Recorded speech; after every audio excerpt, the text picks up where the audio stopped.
알기 쉬운 경제 완전 정복. 가장 가까이 있는 생활 경제 뉴스. 김은경의 생생경제. 기아차 기특한 고객 케어 탄생. 사장님, 빅뉴스요. 응? 기아자동차 개인 사업자 구매 프로그램을 이용하면 1년간 이자만 내고 부담 없이, 또 사장님 자금 상황에 맞춰 할부금 상환 조정도 가능하대요. 이야, 참 기특한 케어네. 최대 2회 자유형 할부 이용 시 홈페이지 참조. 기아자동차. 금요 대기회. 생생경제 금요기회.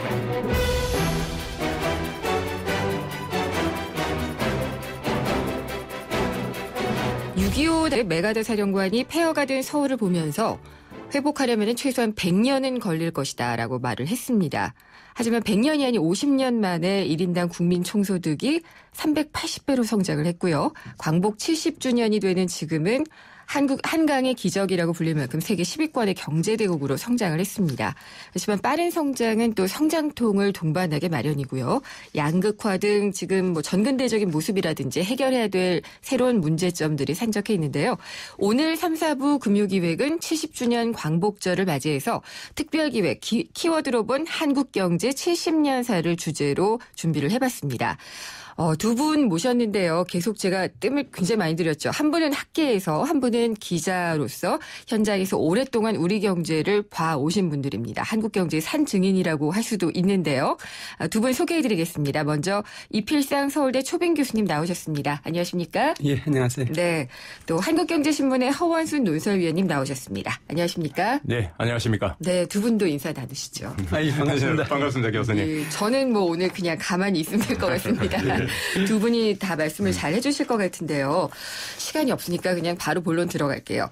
이 한국 경제를 그동안 이제 광복 이후의 한국 경제로 해서 70년을 보면은 어땠는지 좀 정의를 내릴 수 있을까요? 먼저 이필상 교수님께 질문을 드릴게요. 네. 우리 경제의 지난 70년은 눈물의 70년이었고 감격의 70년이었다. 네. 저는 그렇게 보는데요. 예. 시대별로 보면요.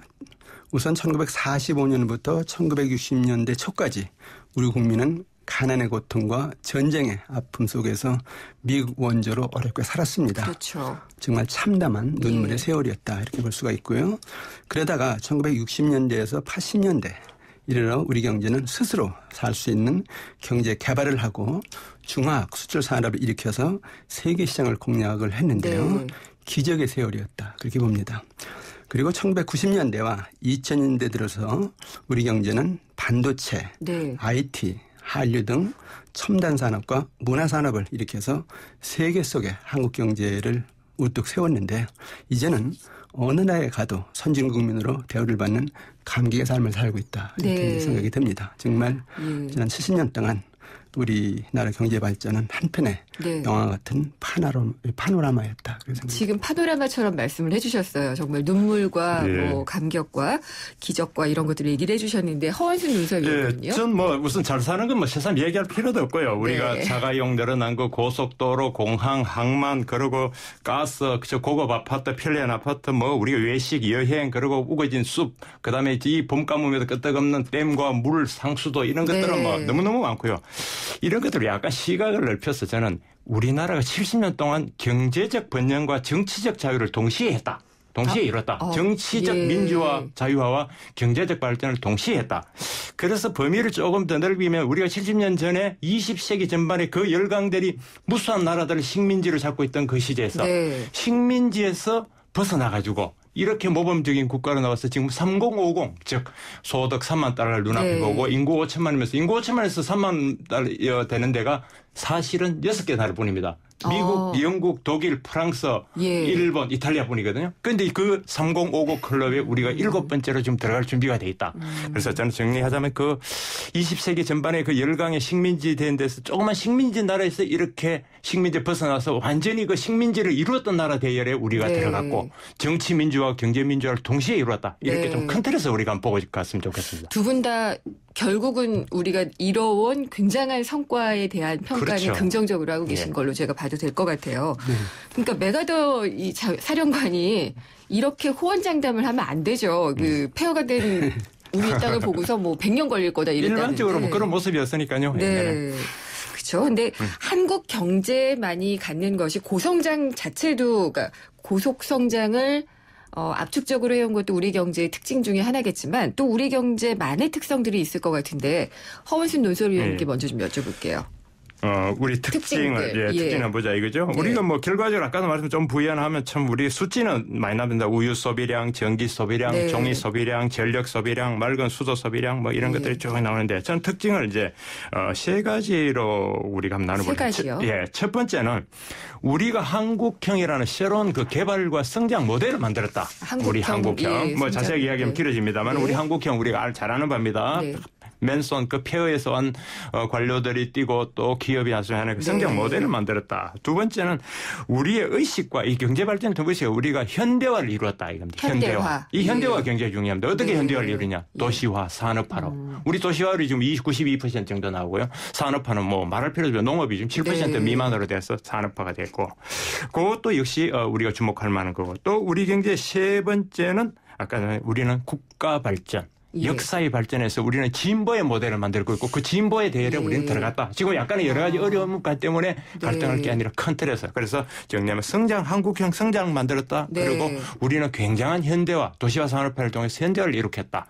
그리고 우리는 역사의 진보의 지금 틀에 서 있다. 맞다. 그렇게 우리가 한번 좀 크게 한번 정리를 해보고 갔으면 좋겠습니다. 여전히 뭐 많은 문제들이 있지만 그냥 가지고 그렇죠. 달리면은 가면 되는 길이라고 보시는 것 같아요. 이필상 교수님은요? 우리나라 경제 발전은 다른 나라 경제 발전에 비해서 두 가지 특징이 있다고 저는 보는데요. 네. 첫 번째 특징은 국민들이 맨손으로 이룬 경제라는 겁니다. 네, 그렇죠. 우리나라는 자연 자원이 없고요. 예. 자본 축적도 없었습니다. 보유 기술도 없었고요. 오로지 하면 된다라는 국민의 의지로 경제 대국을 건설했다 이렇게 볼 수가 있는데요. 이 과정에서 국민들은 밤을 새워서 공부를 하고요. 몸을 던져서 일을 했습니다. 그리고 기업인들은 겁 없이 거대한 중화업을 일으키고요. 또 앞을 보는 선견지명으로 반도체와 아재산업 같은 것도 일으켰거든요. 그렇죠. 정말 사람이 이룬 기적의 휴먼 드라마였다. 그런 생각이 들고요. 두 번째 특징은 정부 주도의 경제 성장이었다는 겁니다. 정부 주도. 정부가 열심히 일해서 잘 살고 싶었던 국민들의 열망에 결국은 불을 붙였다. 저는 그렇게 보는데요. 정부는 경제개발 5개년 계획이라는 청사진을 만들어서 국민을 경제 대국의 길로 이끌었다는 것이죠. 그러니까 이제 한 인물도 떠오르고 그러기는 하는데요. 우리가 아시아의 용이다 이렇게 불리는 시기가 언제쯤이었죠? 우리가 70년대부터 두 자리 성장하고 80년대까지만 해도 아시아의 용, 네 마리 용이라고 계속했는데 요즘은 뭐 그보다는 덩치가 좀 커진 것 같기도 하고 성장률에서 보면 또 떨어지기도 하고 양면성이 있는 것 같습니다. 그렇죠. 그래서 우리가 순위는 올라가고 네 마리 용에서는 빠지고 이런 것 같기는 해요. 이 교수님께 먼저 질문을 드려볼게요. 그러면은 우리 경제가 그러면 이 맨손에서 뭐 정부 주도기는 하지만은 이렇게 그 기적에 가까운 성장을 이룬 건 바탕에는 뭐가 있었기 때문일까요? 그 바탕의 가장 중요한 요소가 교육열이었습니다. 교육열, 우리나라 국민들은 이제 땅을 팔고 집을 팔아서라도 자식 교육을 시키고 유학을 보냈거든요. 지금도 그렇죠. 그 사람들이 결국은 한강 기적을 이뤘다는 겁니다. 정말 인적자원 하나로 자본주의의 꽃을 피웠다. 이렇게 볼 수가 있는데 이것은 다른 나라에서 굉장히 보기 힘든 일입니다. 또 하나 어떻게 보면 기반이 됐던 것이 엘리트 관료들의 역할이었었는데 아주 우수한 사람들이 정부 관료가 되었습니다. 그래서 경제개발 계획을 빈틈없이 만들고 강력한 추진력을 보였죠. 그래서 황무지에서 경제 대국을 일궈내는 마법의 로드맵을 제시했다. 이런 생각이 드는데 이거 지금 우리나라 그 관료들이 경제 발전 계획을 만들고 추진한 것은 그 자본주의 경제 발전의 교과서가 될 정도다. 그렇게 생각이 듭니다. 그러면 허원순 논설위원님은요? 교수님 금방 엘리트 관료라고 예. 하셨습니다. 그죠? 저는 그거를 이제 권위적 관료주의, 사회과학 용어는 뷰로크러시, 그죠? 뷰로크러시죠. 예. 그 말을 하는 겁니다. 그게 이제, 관료는 관료인데 권위적 관료주의라는 이제 사회 용어를 쓰는데, 사실은 같은 걸 그룹을 지칭하는 겁니다. 네. 뷰로크래시라기보다는 테크노크래시로서 예, 이제 중요한 역할을 테크노에 했다. 좀 지주하는데 한동안은 네. 이제 그걸 또 이쪽 각도에서 보면 뷰로크래시라고 조금 막 얘기를 권위에서 하기도 보고 하고. 좀 테크노 하는데 뭐 어쨌든 그걸 우리가 예. 저는 그 부분의 역할이 적어도 우리가 경제라는 측면에서 보면 저는 첫 번째로 꼽고 싶습니다. 62년부터 네. 경제개발 5년 이런 계획들이 그게 그 쉽게 나올 수 있는 게 아니거든요. 그렇죠. 아까 제가 한국형 예. 모델이라고 했잖아요. 네. 그래서 그 권위적 관료주의 혹은 테크노 관료주의 그게 첫 번째고 두 번째는 아까도 제가 지적했습니다만은 경제 성장이 정치 발전을 갖고 정치 발전이 경제 성장을 이끌어낸 이 선순환 구조가 굉장히 잘 작동을 했다 올해. 네. 그런 것도 원인이고요. 좀 원인이보다 하나의 그 중요한 참 기인이 있고 세 번째는 우리가 집중을 잘했다고 봅니다. 집중. 네. 우리가 오늘날 비판하고 반성적으로 보는 재벌 경제력 집중을 하지만 그 집중 때문에 이렇게 저는 성장했다고 봅니다. 집중을 억제하는 전략이면 예. 별단코 이렇게 우리 성장 안 됐습니다. 우리 그래서 두 분, 집중에 예. 따른 뭐 부작용이 있을 수 있습니다. 그렇죠. 그러나 그건 적은 거 집중이 워낙 크고요. 그다음에 이제 뭐 여담으로 가면 아까 교수님은 그 뛰어난 교육력이라고 했는데 하나 더 붙이면 우리 요즘은 반성거리지만 한국 특유의 그 빨리빨리주의 있잖아요. 저는 그거 굉장히 기여했다고 봅니다. 빨리빨리주의가 그렇죠, 있었기 그렇죠. 때문에 예. 뭐 밥 먹으면서 일하러 갔던 거고 밤잠을 설치면서 일했던 겁니다. 빨리 저희 광고 듣고 돌아오겠습니다. 예, 광고 듣고 돌아옵니다. 2588 상담원 하느라 아직 시집을 못 갔어요. 훌쩍훌쩍. 우리 고객님들 중에 총각도 많으시던데 저 이국주 어떠세요? 뿌이뿌이. 좌우로 정렬 2588 국주 좋네 국주 좋아 2588 대리운전아 국주를 부탁해. 안녕하세요. 유플러스 모델 보아입니다. 최신 영화 미드부터 인터넷 강의와 맛집까지 보고 싶은 비디오를 검색하면 카테고리별로 보기 쉽게 정리해주는 국내 최초 LTE 비디오 포털. 이제 보고 싶은 비디오 마음껏 즐기세요. 예, 생생경제 3부 여기서 마무리하고요. 특별 금요기획 키워드로 본 한국경제 70년사 4부에서도 이어집니다.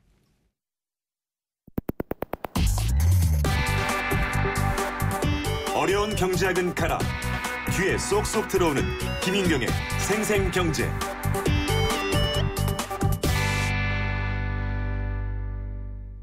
파리의 루브르가 런던의 대형 박물관이 있다면 러시아에는 300만 점의 걸작을 자랑하는 에르미타주 미술관이 있습니다. 무소르스키의 전람회의 그림이 떠오르는 곳입니다. 대한항공 러시아 4개 도시 운항 Korean Air. 도시의 여러분, 저 김연아는 평창에 있습니다. 맑고 깨끗한 강원 평창수와 함께요. 해발 680m, 평창의 깨끗함을 담은 강원 평창수로 오늘도 힘내세요. 평창 동계올림픽 공식 먹는 샘물 강원 평창수. 연아랑 마셔요. 당신이 현대자동차를 구입했거나 렌트 리스를 했다면 당신은 지금 현대자동차 블루멤버스 회원입니다. 주유, 쇼핑, 보험, 차량 관리까지 최대 200만 포인트로 즐기는 카라이프의 모든 것. 현대자동차 블루멤버스. 자세한 내용은 홈페이지 참조. 내 이름은 봄이. 아직은 하루 강아지지만 언젠간 든든한 시각장애인 안내견이 되고 말 거예요. 지금 봄이닷컴에서 지켜봐 주세요. 삼성화재가 시각장애인 안내견과 함께 어두운 세상에 봄을 만들고 있습니다. 당신의 봄, 삼성화재. 금요 대기회 생생경제 금요기회.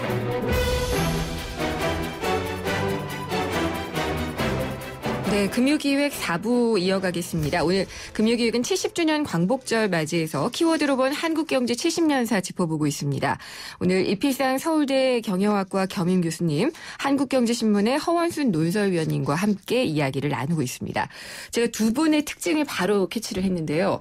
그 허원순 논설위원님은 세 가지로 정리를 해주시고 이 교수님은 두 가지로 정리를 해주시는 건데요. 저희가 키워드가 너무 많아가지고 두 가지로 뽑아봤습니다. 첫 번째 키워드가 대기업과 재벌인데요. 이게 사실은 어떻게 보면은 우리나라 성장을 주도해온 주체이기도 하지만 또 많은 병폐를 안고 있기도 한 주체이거든요. 대기업 관련 뉴스는 오늘도 끊이지 않는 게 뭐 최근에 롯데, 사면 그리고 오늘은 또 이맹희 이병철 전 삼성 창업주의 장남의 별세 이런 소식들까지 늘 접하고 있는데 글쎄 대기업의 태동부터 얘기를 해보면 좋겠는데요. 어느 분이 이필상 교수님께서 해주실까요? 예, 대기업 태동은 그 적산기업에서 출발을 하는데요. 네. 일제강점기에 만들어진 적산기업이 2,700개 정도였었거든요. 네. 그런데 이 적산기업이 1947년부터 민간에 불화가 됐습니다. 그래서 그게 이제 우리나라 대기업의 태동이었다 이렇게 볼 수가 있는데 대표적인 예가 한화그룹입니다. 한화. 예. 네. 김종희 창업주는 자신이 일했던 조선화약공판이라는 그런 회사를 풀어받아서 한화그룹을 일으키고요. 네. 그다음에 또 다른 이제 대표적인 예가 SK그룹인데요. 최정권 창업주는 선경직물이라는 회사를 불화받아서 오늘날의 SK그룹을 일으킨 것이죠. 그럼 약간의 좀 특혜가 있었다는 부분을 말씀을 해주시는 건가요? 불화를 받은 거니까 뭐 그런 것이 있죠. 그런데 이제 제가 보기엔 재벌 특히 대기업 이제 본격적인 태동은 1960년대와 70년대 고소 성장 시대에 나타났는데요. 삼성그룹의 경우 1969년에 삼성전자를 세우면서 오늘날 삼성그룹으로 태어나는 어떤 계기가 됐다라고 볼 수가 있고요. 현대그룹은 1967년에 현대자동차, 1972년에 현대조선 이 두 회사가 설립되면서 대재벌로 부상을 하게 됐죠. 알겠습니다. 저는 그 교수님하고 조금 다른 포인트에서 보고 싶습니다. 우선 70년 전에 적산 기업 가운데서 됐다 하면 70년 된 기업들을 제가 명단을 한번 쭉 봤더니 물론 말씀하신 데가 한화나 뭐 SK 원천도 있습니다만 한진, 중해제약, 고려제강, 삼립식품, 고려당 사실은 우리 사회 지금 주도하는 대기업이 아닙니다. 우리 사회에 지금 삼성이라든가 현대라든가 이건요. 뭐 이를테면 70년 전이나 그때 대기업이 아니었습니다. 정말 조그만 정주영이라는 한 젊은 청년이 와가지고 그 쌀 집어지고 했던 사람이 대기업을 키운 겁니다. 그 사이에. 특히 그 우리가 아까 말한 5개년 계획이라는 이걸 통해서 대기업을 만들고 키운 거지 무슨 자꾸 특혜만 본다는 건 조금 시각이 그렇고요. 우리 사회 대기업들이 다른 어떤 집단보다 더 열심히 일하고 더 집중화하고 전문화해가지고 스스로 키워온 거고. 잘한 것은 분명하죠. 네, 그래서 그걸 좋다. 그러면 정부가 키워온 거 아니냐. 맞습니다. 그러면 정부만 키웠냐. 대기업은 또 우리 국가가 정부를 안 키웠냐. 대기업도 정부를 키워왔거든요. 그래서 그거를 한쪽에 보는 건 조금 그렇고. 어쨌든 우리나라의 지금 경부고속도로다 뭐 인천공항이다. 우리가 무수한 수수료. 그 누가 전부 대기업이 만든 거거든요. 사실은. 대기업의 지휘 아래 지휘라면 표현이 그렇습니다만 그 어떤 경영체제 아래 무수한 협력업체들을 만들어가 우리의 모든 의식주 우리 자동차 이 편리가 전부 다 이동통신 모든 우리 생활이 전부 다 대기업 중심으로 우리 굴러가고 있는 뭐 거기까지 온 겁니다. 여기까지는 이제 기존의 성과들이잖아요. 허 의원님. 근데 제가 좀 집중하고 싶은 것은 그 1세대들 창업주는 뭐 불화를 받아서 시작을 했든 자기 맨손으로 시작해서 부를 얻었든 간에 어쨌든 능력 있는 사람들이 만들어 왔어요. 근데 2세, 3세, 지금 3세 성계까지가 문제가 되고 있는데 그 사람의 자녀라는 이유로 계속 기업을 이렇게 받고 있는 게 맞나요? 제가 그 얘기 어찌 안 나오나 했습니다. 그 얘기 나오고 싶어야죠. 자, 저는 그렇게 봅니다. 우리가 앞서 우리보다 경제 기업을 앞서간 나라들 보면요. 포드, 토요타 이런 데 기업이 굉장히 이제 100년 기업이 가다가 어려워지니까요. 그 2세, 3세, 4세들을 일부러 불러드립니다. 어려우니까. 당신이 그 정조부가 나라를 세우고 조부가 그 큰 기업을 세웠는데 이 지금 기업이 굉장히 어려우니까 제발 와서 좀 해달라. 도요타 최근에 그랬죠. 도요타 그 3세에 그랬고 포드도 그랬거든요. 그래서 그거를 자꾸 경영권을 이어간다 해서 그 일부러 간다는 그 측면보다 저 힘든 경영권을 어떻게든 맡아서 하려고 하니 다행이다. 저걸 안 하면 어떡할 거냐. 나중에 난 정말 그 기업 경영하기 싫다 해가지고 대주주 그 창립가 집안에서 안 하겠다고 할 경우 골치 아파지고 책임인 경영이 안 이루어질 수 있거든요. 하여튼 그 제가 보면 역설적으로 자꾸 경영이 이어지고 경영이 세습된다는 거에 그 우리 사회 많은 부분에서 문제를 제기하는 시각인데 그것보다 오히려 맡아서 해주려고 있는 데가 좋다. 그 안 하게 되면 바로 포드나 우리가 네. 봤던 토요타 같은 그런 상황에서 억지로 알겠습니다. 초빙하고 초비가 돈 안 네. 받고 해주는 그런 상황이 우리 그까지도 염두에 둘 필요가 있다. 이렇게 오너의 봅니다. 약간 주인 의식 같은 것들 그렇습니다. 그 경영권에 대한 우리가 해석을 좀 광범위하고 넓게 좀 열린 마음을 갖자 보자 그런 얘기입니다. 기업주의 후손들하고 경영하지 말라는 얘기 아닙니다. 능력 있으면 하라는 거예요. 그러니까 지금처럼 그 아버지가 너 그룹 맡아. 이런 식으로 세습시킬 것이 아니라 공개 경쟁을 하라는 거예요. 자기 자식에 구직하지 말고 정말 이 그룹을 잘 끌어갈 사람이 누구냐. 이 나라 경제를 제대로 살릴 사람이 누구냐. 이런 차원에서 공개적으로 계속 이제 경영을 승계시키라는 것이지 무조건 뭐 후손이라고 하는 그런데 전 세계 어떤 나라에서 기업 경영을 공개적으로 경영하는 데가 있는지 저는 의심스럽습니다.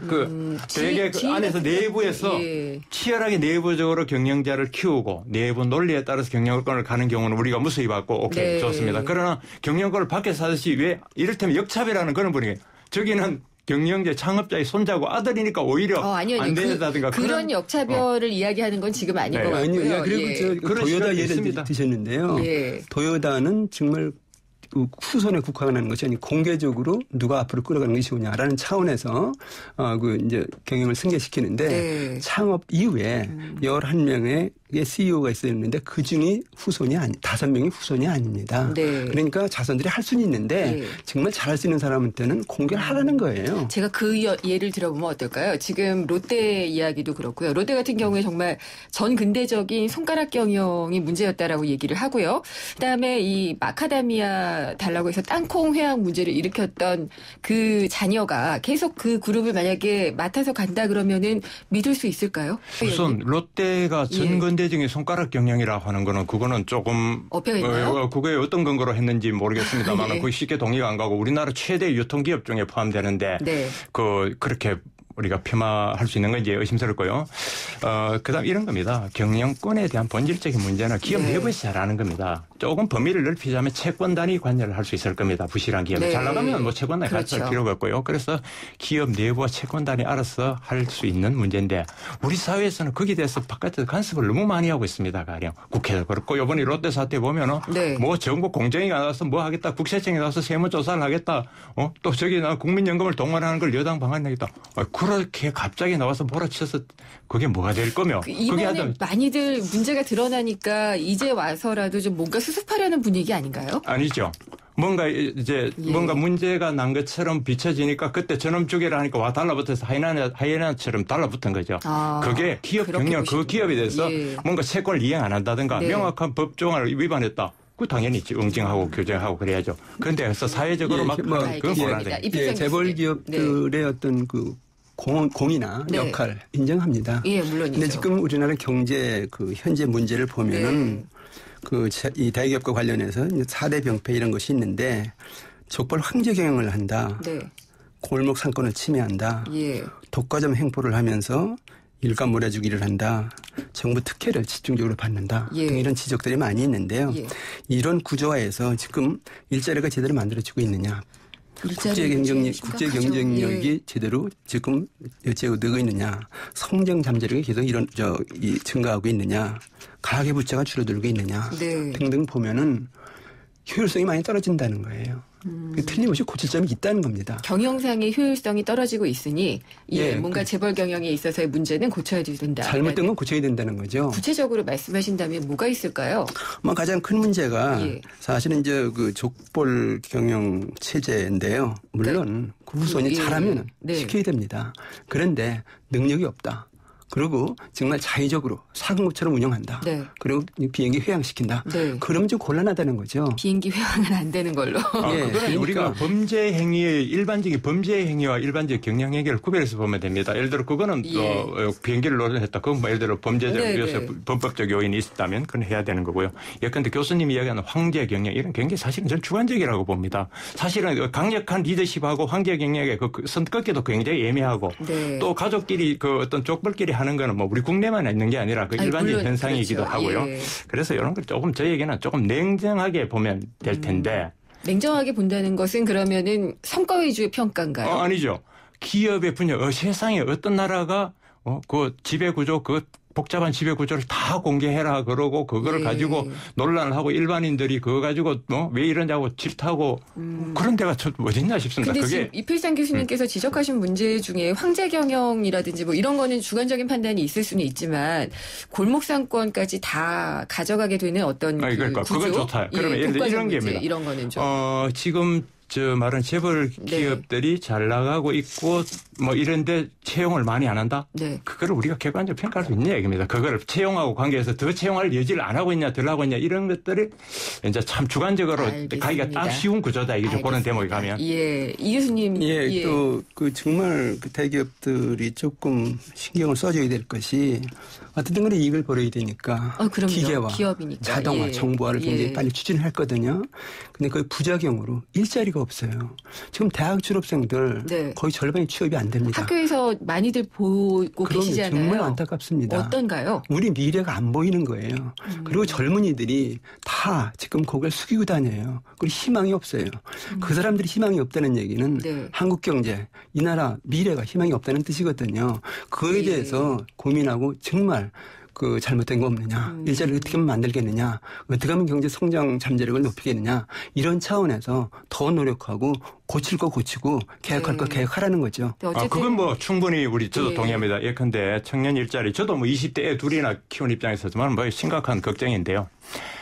그러면 청년 일자리가 안 나오는 게 재벌 때문에 그러느냐 아니면 우리가 규제 많은 행정 때문에 그러냐 비효율적인 정치 때문에 그런 거냐 이제 이게 복잡하게 다양한 문제가 있는 거예요 우리 사회가. 그렇죠.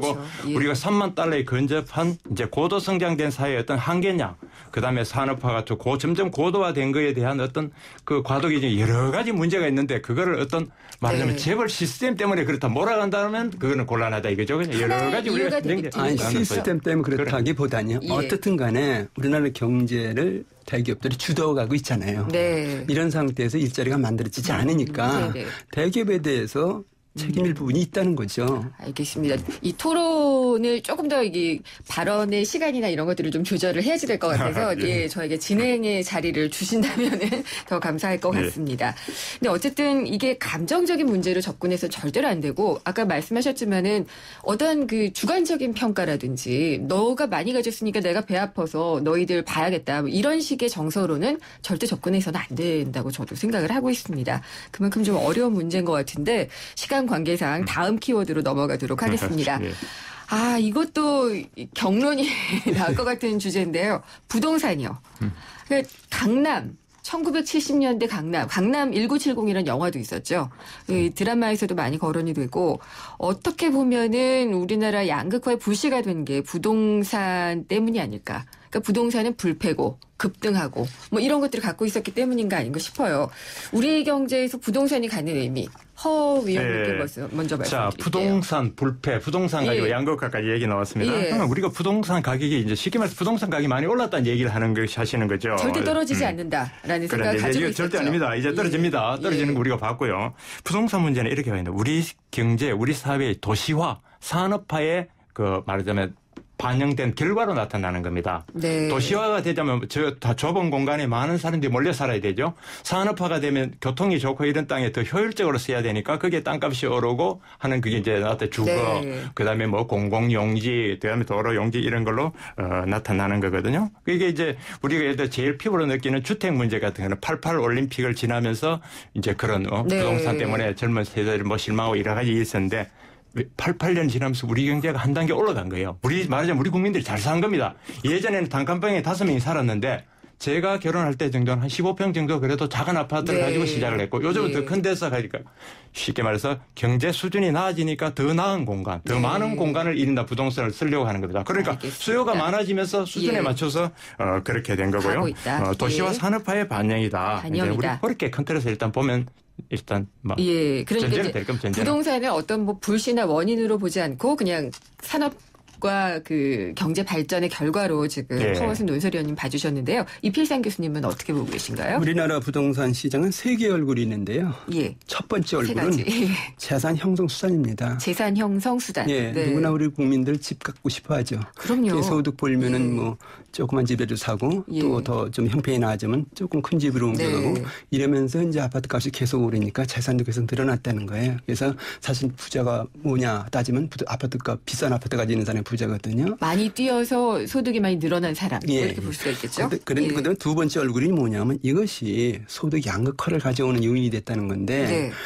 정말 소득을 잘 번다. 네. 은행에서 돈을 꿀 수 있다. 이런 사람들은 부동산 많이 사면서 엄청나게 부자가 됐는데 네. 그런 거 제대로 못한 사람은 정말 저소득층으로 전락을 했다는 것이고요. 너무 아파트값, 땅값이 비싸니까 살래야 살 수도 없다는 겁니다. 맞아요. 예. 그래서 이제 소득 양극화 구조화가 됐다는 것이고요. 네. 세 번째 얼굴은 부동산이 경제 거품을 일으키는 요인이 됐다 하는 얘기인데요. 네. 부동산 투기 한번 일면은 너도나도 뛰어듭니다. 일반 국민들도 뛰어들지만은 기업들도 많이 뛰어듭니다. 그러니까 기업들은 투자하고 창업해야 되는데 네. 부동산에 뛰어든다. 또 일반 국민들은 열심히 일하고 공부해야 되는데 부동산에 뛰어든다라고 했을 때 이게 경제가 그냥 거품으로 들뜨는 그런 현상이 생길 수 있다는 거예요. 알겠죠. 그래서 그 거품 예. 때문에 우리가 결국은 뭐 90년대 말에 외환위기까지 겪었습니다만 어쨌든 간에 이런 세 얼굴이 있는데 네. 어떤 좋은 얼굴도 있고 나쁜 얼굴도 있죠. 근데 어쨌든 간에 이 부동산만큼은 이제는 정말 소유를 해서 자산 정식이고 투기수단 이런 차원보다는 정말 온 국민이 효율적으로 사용하는 그런 이제 보유보다는 사용 개념으로 좀 이것을 바꿔가면서 경제 발전을 건전하게 만드는 제가 거기에 하나 덧붙이고 싶습니다. 자, 부동산이 말하자면 저축의 수단이기도 하고요. 거품 여러 가지 문제인데 사실은 지금 굉장히 많이 변했습니다. 변했다는 걸 알아야 돼요. 부동산이요. 예전에는 마치 우리나라 사람만 유독 부동산을 좋아하는 것처럼 말을 많이 해왔습니다. 부동산 한국인의 뭐 땅에 대한 관심. 그게 왜 그렇겠습니까? 우리가 적어도 60년대 이전까지는 땅에서만 생산이 나왔던 거예요. 우리나라 땅에서. 농업 인구가 그만한 거 땅 외에는 생산을 못했던 겁니다. 예. 경제가 발전할수록 상업, 교역, 공업, 물건 제품 만들고 팔고 여기서 부가 많이 나오는데 그 이전에 정근대 오로지 땅에만 의존해가 수백 년, 수천 년을 살았으니까 땅에 의존하는 거예요. 그런데 이제 땅에서 경제적 부가 나오는 게 아니라 아까 말한 70년 우리 경제 성장이 서비스, 제품, 교역 이런 데서 부가 나오는구나 해서 축이 이동하는 겁니다. 그래서 요즘은 사실은 요즘 젊은 세대는 부동산을 가지고 하려고 안 하는 경우가 굉장히 많아요. 사실은 잘못 투자했다가 깡통 주택이다 뭐다 해가지고 바보 된 사람도 무지 많고요.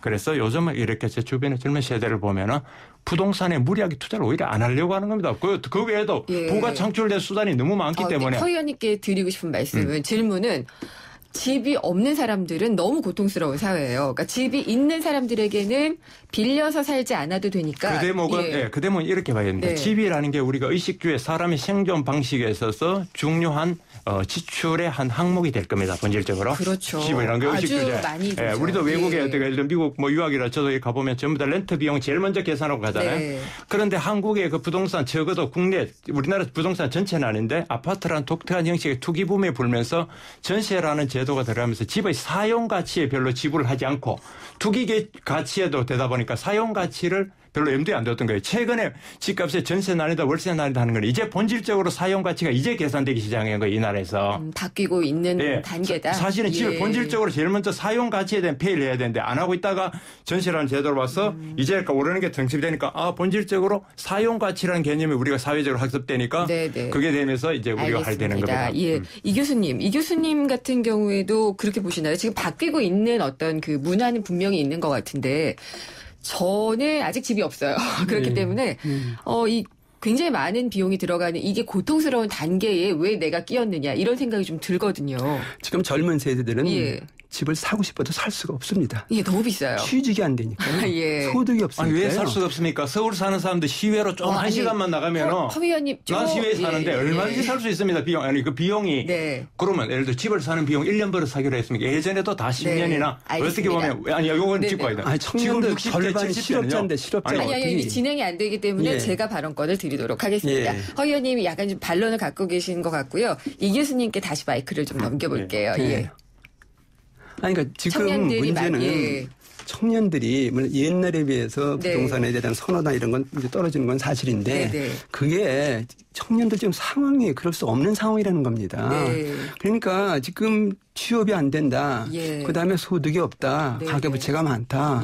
정말 나부터라도 내 집 사서 편하게 살고 싶은데 결혼도 하고 싶은데 애도 낳고 싶은데 그게 안 된다는 거예요. 알겠습니다. 그러니까 이런 차원에서 무조건 이제는 뭐 청년들 부동산 관심 없으니까 괜찮다 이렇게 보기는 어렵다는 거죠. 시간이 다 됐습니다. 저한테는 발언권 안 주시고.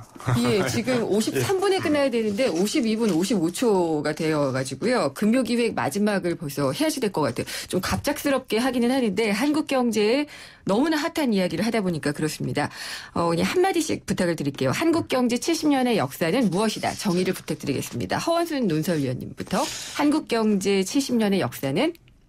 참 어렵네요. 네, 어렵죠. 전 본질적으로 우리가 본질적인 큰 깊은 의미의 자유주의 시장 경제를 만들어놓은 과정인데 네. 한마디로 줄이면 한국 경제 70년은 성장의 새 모델 만들기였다. 네. 성장의 새 모델 만들기였다. 만들기. 그렇게. 예, 이필상 교수님. 예, 저는 우리 국민의 인간 승리였다. 인간 승리였다. 예. 알겠습니다. 근데 이제 기적에는 두 가지 기적이 있는데요. 예. 하나 살아오는 기적이 있고 살아갈 네. 기적이 있는데 살아오는 기적은 좋은데 예, 살아갈 기적, 재벌개혁, 네. 그다음에 부자개혁 이런 거 해야 됩니다. 알겠습니다.